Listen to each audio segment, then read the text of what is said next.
Your mom sucks, kid. Oh. Like the only thing I can respect, like just looking at the names Tiffany Stratton and Tiffany Stratton and Tiff Stratus. So I see the similarities. I don't know if Tiffany Stratton is like a big Trish. Okay, the names is freaking confusing.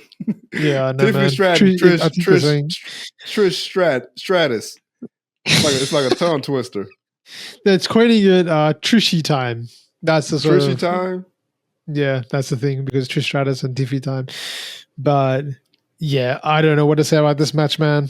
Like, this is like this feud between Nia Jax and Tiffany Stratton. It should have ended. Like, I'm sorry to say, like, it was good while it lasted. I feel like I felt like there was moments in like this story between Tiffany and Nia, which was good because that's the main core of it. I feel like Trish and Candace are just there to support that main storyline, which is still going. But this isn't a championship match because Nia's already had like a championship match, I feel, against Tiffy recently, so they're not revisiting that again. But yeah, I feel like this is just like I'm what else is you going to do with the storyline? Like, there's nothing really left. Nia's not going to get the championship back so soon. She had a really good run with it. So, you know, I feel like that's the thing with the women's wrestling right now. Like, if it's not about like a championship, you have nothing else. So if Nia Jax is not chasing championships, then what is she doing? You know? And that's going to be said with so many other wrestlers right now. So I feel like that's the sort of void which the women's division is stuck in, and that's why you can't get out of like a Tiffany Stratton versus Nia Jax feud, or you can't get out of like a Liv Morgan or a Rhea Ripley feud, because it's like, if Liv Morgan's not chasing a title, what is she doing?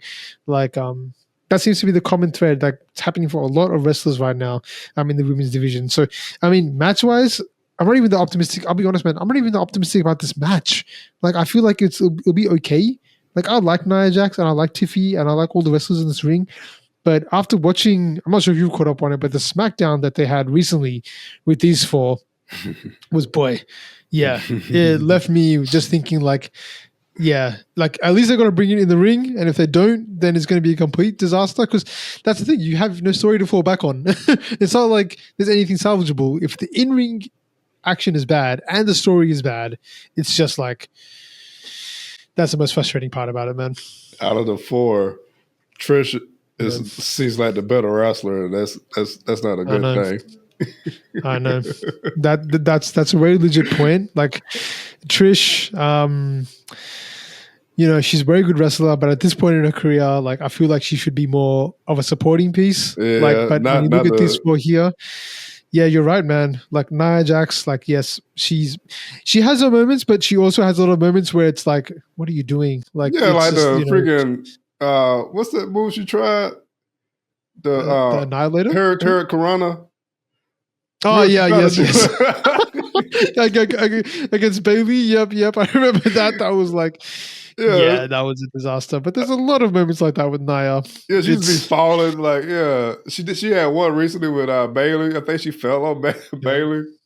Yes. But there's a lot of that, man. There's a lot of that. So yeah, you're right. Trish, I probably like Trish's might be the most dependable of the four here. Like, I mean, Tiffy has her moments too. Yeah, I feel like Tiffy's pretty good in the ring. Like, she's especially off the high ropes and stuff like that. She's very athletic and her moonsault is good. So she's good. No shade on her either. But yeah, I don't know. I still feel like there's still Trish. I like Trish because when I watch the older wrestlers, there's like this element of like, there's more like psychology to how they wrestle and stuff like that, because that's how it used to be back when they used to wrestle. It didn't used to be about the high-fi flashy moves and stuff like that. It used to be like storytelling, and Trish comes from that era of wrestling where that's what it's about.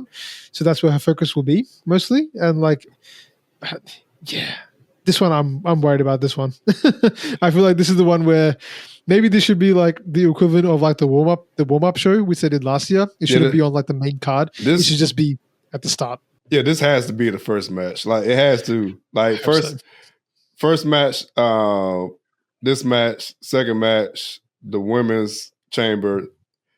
Yep. Third match, KO and Sammy, and the main event, the men's chamber. That has to be the order. That's a good order. Yeah, that has to be the order. Yeah, I agree with that, man. I think that order is pretty good. Yeah.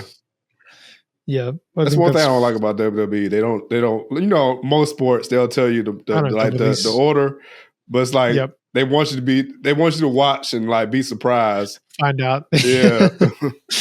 Yep. Like, you want to watch a match? Well, you got to watch the whole thing. Yeah. You don't know which one is coming. You don't know what's coming, when it's going to come, when it's going to hit you. Yeah.